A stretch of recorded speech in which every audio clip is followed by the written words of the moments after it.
Hey folks, Josh Rose here. We're going to talk about overcoming problems in small groups. And today, in this session, we're going to talk about the discussion-only group.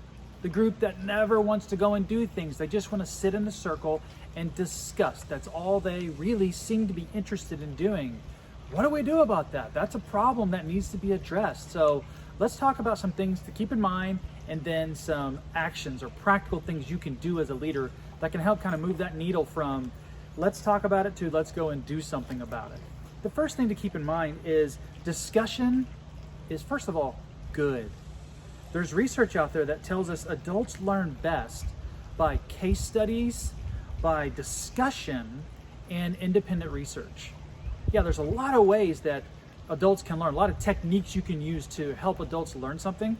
And the top of the list is case studies, actually discuss things, and then independent research. So give yourself a break. Discussion in a small group is a good thing. So it's not all bad, but we can do better. It's not the only thing.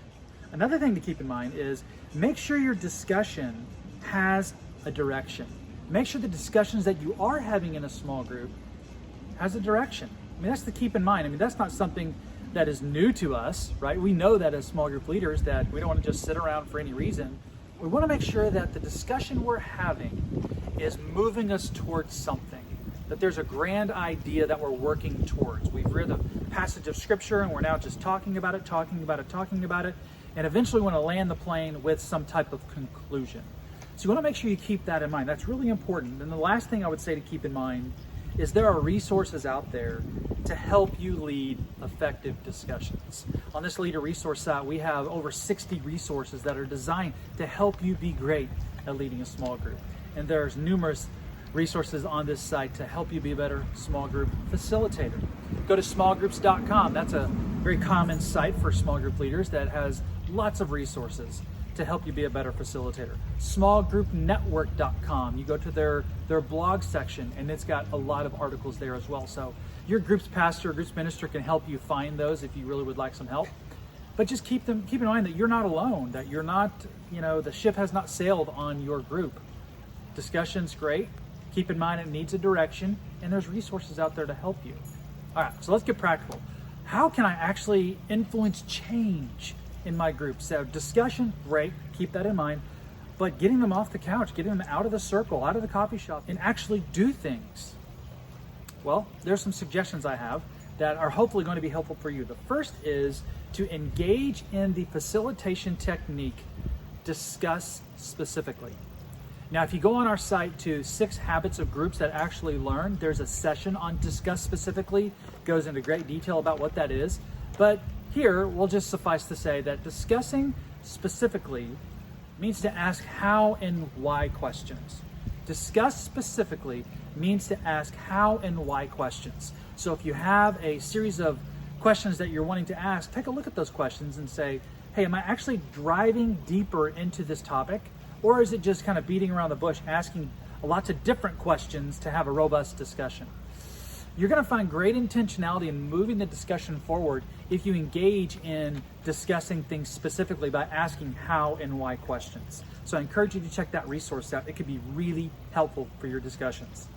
Second thing is to make connections for your people between the topic you're discussing and the activity you think would be great if they participated in.